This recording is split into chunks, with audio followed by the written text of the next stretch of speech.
Welcome to Insights with Thomas Caldwell on Thursday, April the 2nd, 2026. Okay, Tom, we've talked enough about President Trump. Let's move on. I wasn't going to mention his name. Let's talk about Canada. What's your view about Canada and our governments? Well, government, I have to take a look at all three levels. What didn't surprise me last week, the federal government and the provincial and the city government announced almost a $9 billion housing project in Toronto. Along the same time, there was $3 billion for Indigenous purposes. So here we're talking $11 billion is spent. Now, what I'm finding is that governments come up with these programs to correct problems that they have actually instituted.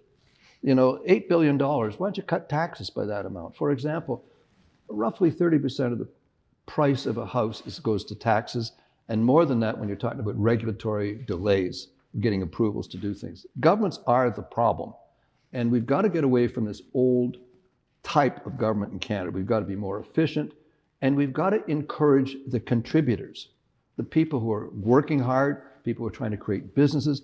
That creates the jobs, and that leaves more money to help people who need help. But if you work on a static economy by just taxing, and regulating, you've stopped it. And that's what we've done. We've had no growth for almost 10 years. We have to reverse that stance. I've given Mr. Carney the benefit of the doubt for 1 year. There's been a lot of verbiage, a lot of traveling around, a lot of memorandums of understanding. There hasn't been one shovel stuck in the ground to do anything. We're still talking about dusting off old projects. What I'm suggesting is governments have got to strive to be more efficient. We live in a competitive world, not only corporately, but also from a country point of view. And governments have got to think about does our policy encourage people who are working, the contributors. And I don't think they're there yet in the thinking. There's still this old, let's buy votes with these super duper projects, bang ourselves in the chest as they did when they announced spending our money and our children's money, which is borrowing for the future. So we haven't got away from the old model, and we've got to change that, or we're just going to stay static as a country, because we've lost 10 years. And I haven't seen a dramatic change in terms of action. Lots of talk, not enough action. Okay, so we've heard your views. What do you think? I have more views. All right, let's go to the next views. What do you think about the Canadian stock market and the possibilities there? Well, I keep thinking of the phrase large promise and poor performance. Canada should be the destination of choice for world capital. Canada could be the Switzerland of the North. We have a legal system that generally works, at least for corporate world, maybe not for crime. But my point here is this is the place you can go for safety. And the potential of Canada, and everybody talks about our natural resources. Our real potential is our human resources.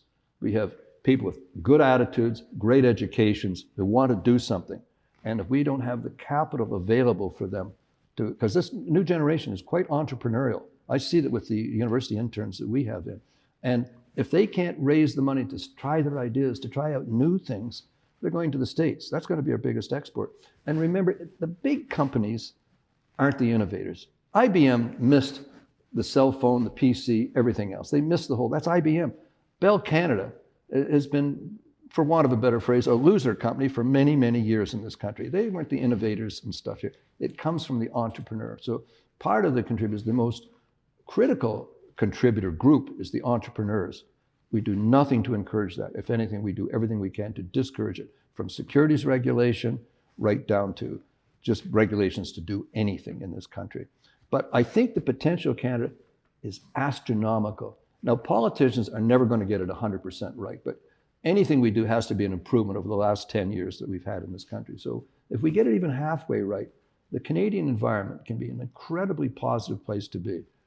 Stable, semi-normal politicians, maybe incompetent, but still semi-normal, a rule of law, more or less. So there's lots of potential, and not to mention the resources, but again, natural resources, which by the way, we've sold out already, that's controlled by foreigners. And that's part of this whole taxing situation.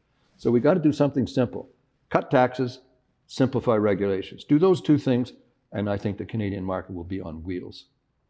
I can't wait for your views next month. I can't either. Thank you so much for your insights, Tom. Thank you. And thank you all for watching. Bye for now.